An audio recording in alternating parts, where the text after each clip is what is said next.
Hey, hello everyone. How are you all better? I hope all are doing well. So in last lecture we have seen part 1 of unit 3. Now we move on to the part 2 of unit 3.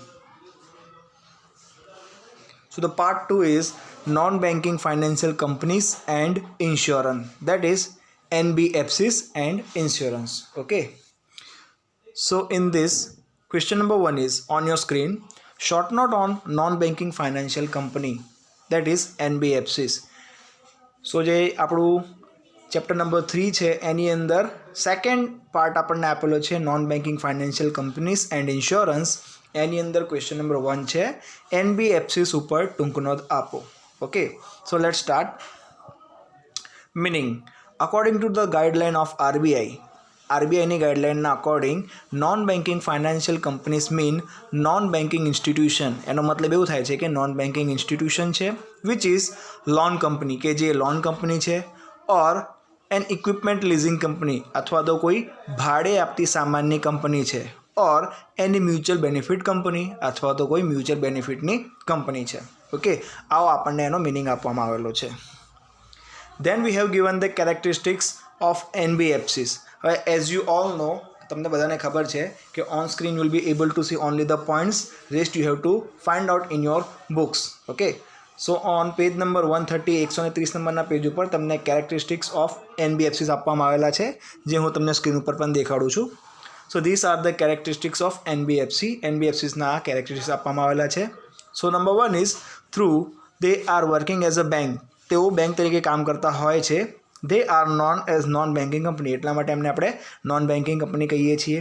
And there four, અને એટલા માટે they are not under the control of RBI, એટલા માટે તે લોકો આરબીઆઈના કંટ્રોલમાં હોતા નથી. There is no provision of cash reserve relations and deposit fund ratio, અને એટલા જ માટે એમને કોઈ પણ જાતના કેશ રિઝર્વ રિલેશન્સ રાખવા પડતા હોતા નથી કે પછી ડિપોઝિટ ફંડ પણ રાખવા પડતા હોતા નથી. Okay, the number 2 is as the loans are risky and unsafe. આપણને ખબર છે કે લોન એ કેવા છે, રિસ્કી અને અનસેફ છે. They charge high ratio of interest, તો એના ઉપર આપણને શું જોવા મળે છે, ઇન્ટરેસ્ટનો રેશિયો હાઈ જોવા મળે છે. Then next one is they provide loans for the short term. This loans are renewed often, અને એ લોકો શું કરતા હોય છે, શોર્ટ ટર્મ લોન્સ પ્રોવાઈડ કરતા હોય છે અને ઘણી વખતે એને રિન્યૂ પણ કરવામાં આવતા હોય છે. They become long term in this manner, અને આમ કરતાં કરતાં તે લોંગ ટર્મમાં પણ બની જતા હોય છે. The next one is as NBFCs are not integrated, borrowers borrow from the more than one company. અને આપણને ખબર છે કે NBFCs એ શું છે, ઇન્ટિગ્રેટેડ બોરોવર નથી.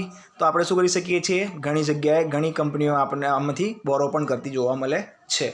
And last one is the deposits collected by NBFCs are not protected by insurance company, અને જેટલી પણ ડિપોઝિટ કલેક્ટ થાય છે NBFCs દ્વારા એ ઇન્સ્યોરન્સ કોર્પોરેશન દ્વારા પ્રોટેક્ટ કરવામાં આવતી નથી. Then we have given the types of NBFCs, એટલે કે નોન બેન્કિંગ ફાઇનાન્શિયલ કંપનીઝના આપણને શું આપવામાં આવેલા છે, જુદા જુદા ટાઈપ્સ આપવામાં આવેલા છે. On page number 131 you will be able to see the types of NBFCs. Okay, so let's see. So number 1 is infrastructure financial company, that is IFC. Then assets financial company, that is AFC. Then investment company, that is IC. Loan company, LC. Mutual benefit fund company, MBFCs. Residuary non-banking companies, RNBCS. Miscellaneous non-banking companies, that is MNBCS. Okay, so આ આપણને types આપવામાં આવેલા છે. સો આ જે types આપવામાં આવેલા છે એના વિશે આપણે થોડું બ્રીફમાં પણ જોઈશું. On page number 131 you have given the details study about this types of NBFCs. So number 1 is infrastructure finance company, that is IFC. So in that, IFC is a non-banking financial company which deploys at least 75% of its total assets in infrastructure loan. એટલે કે IFC એ non banking financial company છે જે પોતાના 75% શું કરતું હોય છે, રોકાણ કરતું હોય છે કોની અંદર, ઇન્ફ્રાસ્ટ્રક્ચર લોનની અંદર. IFC should not accept public deposit, અને IFC પબ્લિક ડિપોઝિટને સ્વીકારતી નથી. They must have at least ₹300 crore fund and they must have minimum credit rating A or equivalent to A. એટલે એમની જોડે ઓછામાં ઓછા 300 કરોડ રૂપિયાનું ફંડ હોવું જરૂરી છે અને એમની ક્રેડિટ રેટિંગ A અથવા તો એના સમકક્ષ હોવી જરૂરી છે. Then number 2 is assets finance company, that is AFC. The RBI has defined AFC as any company which is financial institution carrying on as its principal business is financing of physical assets supporting productive economical activity. એટલે કે એવી વસ્તુની પાછળ પોતાના principal અમાઉન્ટને લગાવશે કે principal મૂડીને લગાવશે જે શું કરતી હોય સપોર્ટિંગ પ્રોડક્ટિવ અને ઇકોનોમિક એક્ટિવિટીને. જેમ કે for example automobiles, tractors, lathe machines, generator sets, earth movings and material handling equipment moving on power and general purpose of industrial machine. Okay, so આની અંદર મોસ્ટ ઓફલી તમને શું જોવા મળશે? અસેટ્સ જોવા મળશે કે જેના ઉપર તમે કોઈ અસેટ્સ પરચેસ કરી શકતા હોય. Okay, next one is investment company. A company as a financial institution carrying on business of acquisition of security as a main business is called investment company. તો આની અંદર આપણને ક્લિયરલી કીધું છે કે a company as a financial institution, એવી કંપની કે જે ફાઇનાન્શિયલ ઇન્સ્ટિટ્યુશન છે, કેરી ઓન બિઝનેસ, જે પોતાનો બિઝનેસ ચલાવે છે, ઓફ એક્વિઝિશન ઓફ સિક્યુરિટી, જે શું કરે છે? સિક્યુરિટીઝનું એક્વિઝિશન કરે છે અને એનું મેઇન બિઝનેસ હોય છે, એને આપણે શું કહીશું? ઇન્વેસ્ટમેન્ટ કંપની કહીશું. Okay, next one is loan company, that is LC.